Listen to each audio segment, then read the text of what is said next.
Yeah, I think there's been quite a lot of movement in the market since our last meeting. In fact, May was one of the best months on record for the S&P 500, for the MSCI All Country World Index, which is obviously very good news for our clients.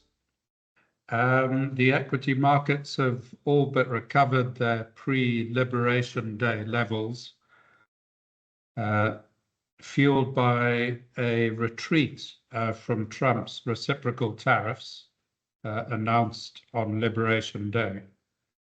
What is very noticeable is the outperformance by non-US markets, compounded by a weakening US dollar. The threat of recession has receded now that markets have recovered their April losses. Further gains will depend on earnings growth. The Trump policy focus is moving from trade tariffs to fiscal stimulus.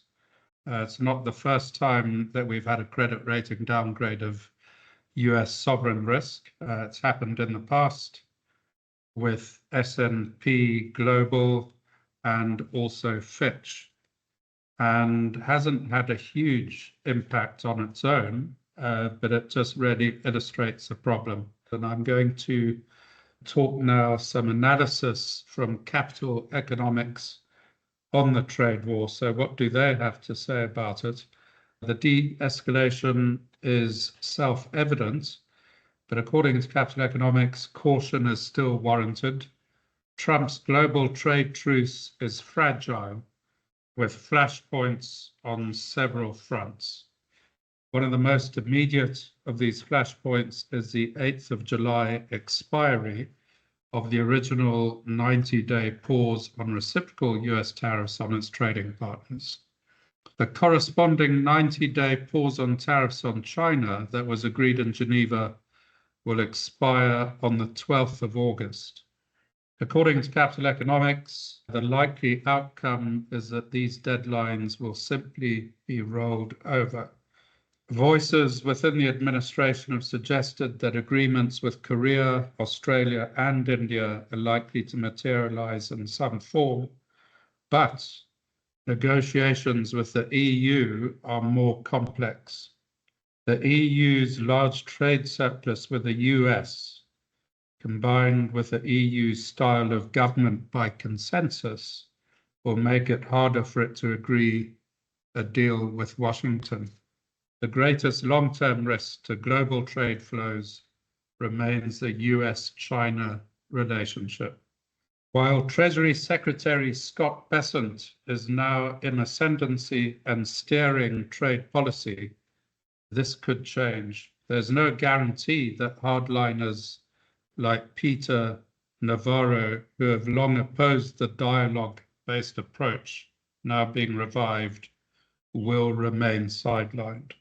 In conclusion, our base case remains that the eventual tariff regime will resemble today's: elevated but moderate duties on most trading partners, but significantly higher tariffs on Chinese goods.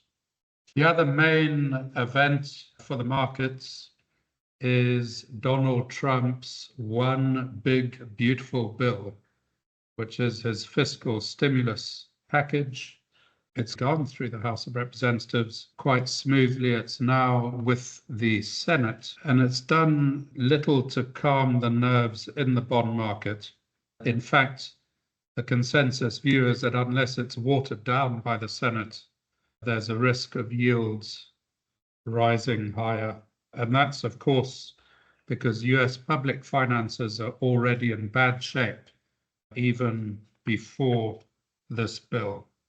So that's the spot perfect moment really to turn to the bond analysis from MRB and how this bill is affecting Treasury bond yields.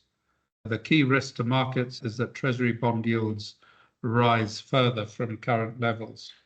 So this is MRB research. The focus of the bond market will progressively shift from downside risks to the US and global economy, and thus the potential for central bank rate cuts, to stickier inflation and greater government budget deficits, bond term premiums should rise materially, particularly for US Treasuries.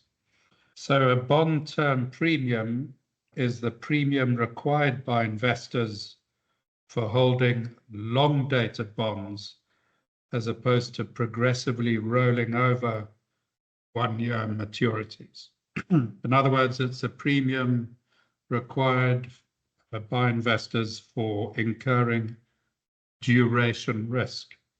The inflationary risk is greatest in the US economy due to increased tariffs and a positive output gap.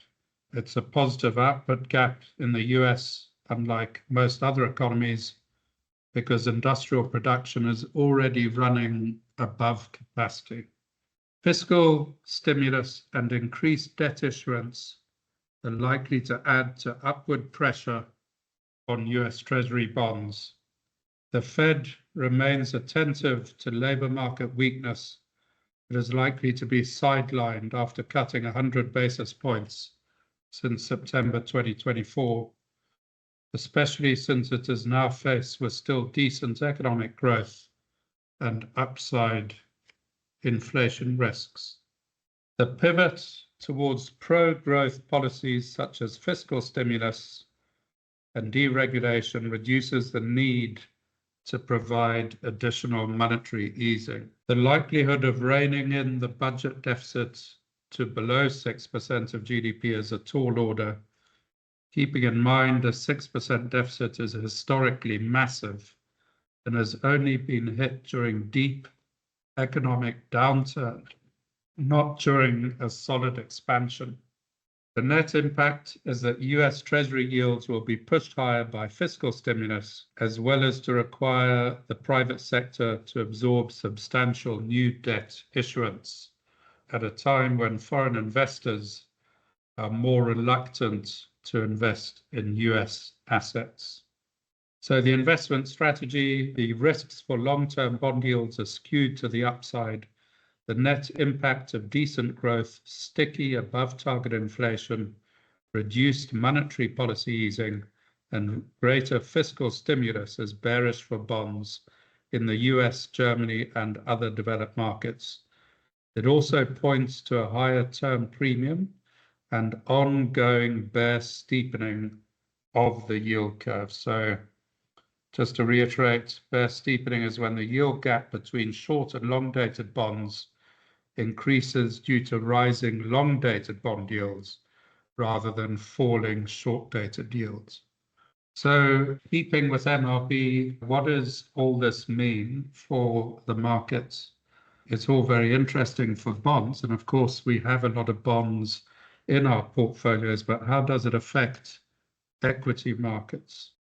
There is a risk that equity derating pressures will intensify as bond yields move higher.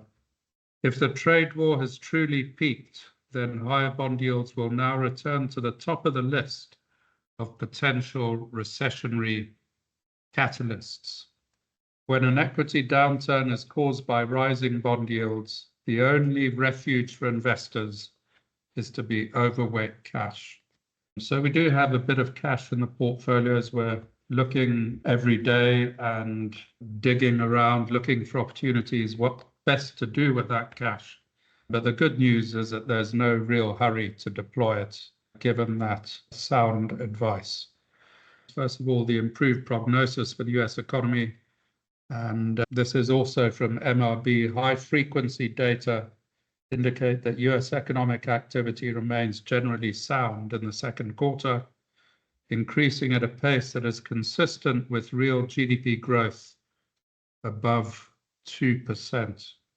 Economic models may not fully account for the potential additional negative effects of tariffs on growth, including disruptions to supply chains, repercussions of squeezed corporate margins, the toll on sentiment amongst investors, businesses and consumers, and the reluctance to spend or invest, and the spillovers into non-trade sectors such as business travel or the tightening of financial conditions.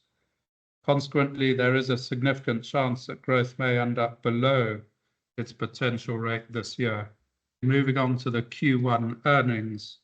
Q1 2025 earnings results were better than expected, with S&P 500 earnings growing at 14% year on year on revenue growth of just under 5%. And corporate guidance was not as weak as feared.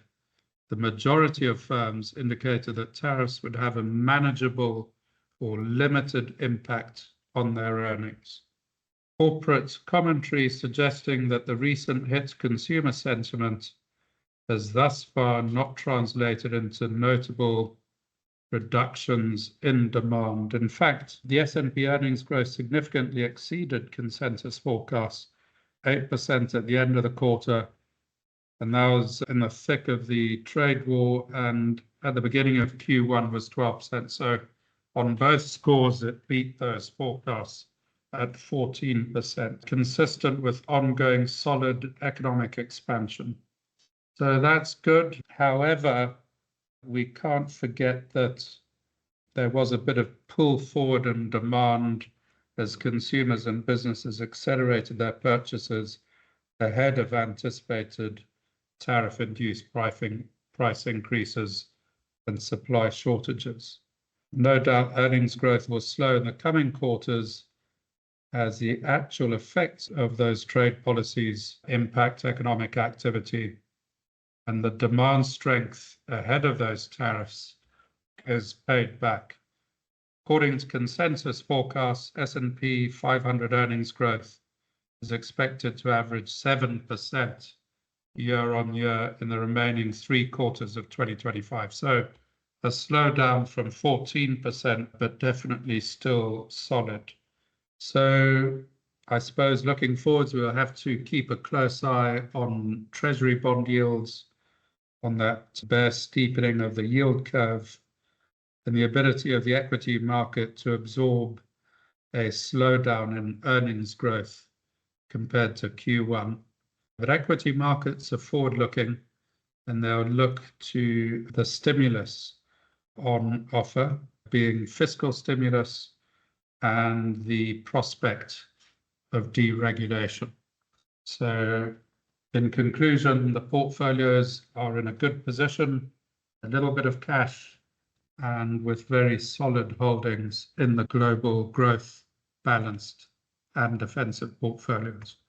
So Sean, over to you on the local side. Morning, Nick. Thank you very much for the comprehensive update there on the global side and global portfolios. South Africa's manufacturing sector dropped to its lowest level since the COVID-19 pandemic, with the ABSA PMI reading falling to 43.1 in May. That marks the 7th consecutive month of contraction and will weigh negatively on GDP for the first quarter of this year. Persistent logistical issues in SA continue to cause supply chain disruptions. Although business activity improved to 43.4, as well as new sales orders climbing to 38.3 points in May, they remained well below the neutral 50 point. Export sales continued to deteriorate at a rapid rate, weighed down by regional trade disruptions, trade policy uncertainty, and ongoing port inefficiencies. And as you'd expect, the ongoing contraction in manufacturing has had a significant negative impact on employment in SA, which currently sits just under the 33% mark. The only way to solve this problem is a combination of further investment, economic growth, and a lift in confidence. Cost pressures are easing though, with PPI decreasing by 7.9 points. The most encouraging sign is related to expected business conditions in 6 months' time. And that stat surged by 13.9 points, taking it back to levels seen towards the end of last year. Political uncertainty and global tariff negotiations will, however, continue to be a drag on sentiment. But hopefully the term taco, or Trump always chickens out, continues to apply going forward. Just a note on GDP. GDP did grow by 0.8% in Q1 of 2025, but only by 0.1% on a quarter-on-quarter basis. So much improvement is still needed. One may attribute some of the lackluster growth to an array of local and global factors for the quarter. But the GNU will have to pull up their socks and make sure ongoing reforms continue to lift the growth rate. Budget 3.0. Budget Speech 3.0 went as expected. The main question I posed last month was, how are they going to balance the books without the proposed VAT increase? If you didn't catch it, here's a quick summary.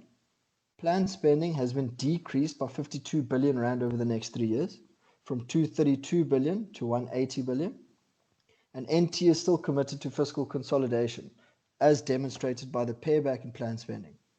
But the debt to GDP ratio is still expected to rise to over 77% and will come down from that point onwards. Budget deficit as a percentage of GDP is expected to increase from 4.6 to 4.8%. Spending was reduced for infrastructure and frontline services, with the latter being on the receiving end of larger spending cuts. So looking at infrastructure, spending cut will be 13 billion, whereas frontline services expected spending cut will be 30 billion rand. And on the other side of the equation, revenue will also be reduced. Lower GDP growth is expected in SA, therefore, lower tax revenue will also be expected.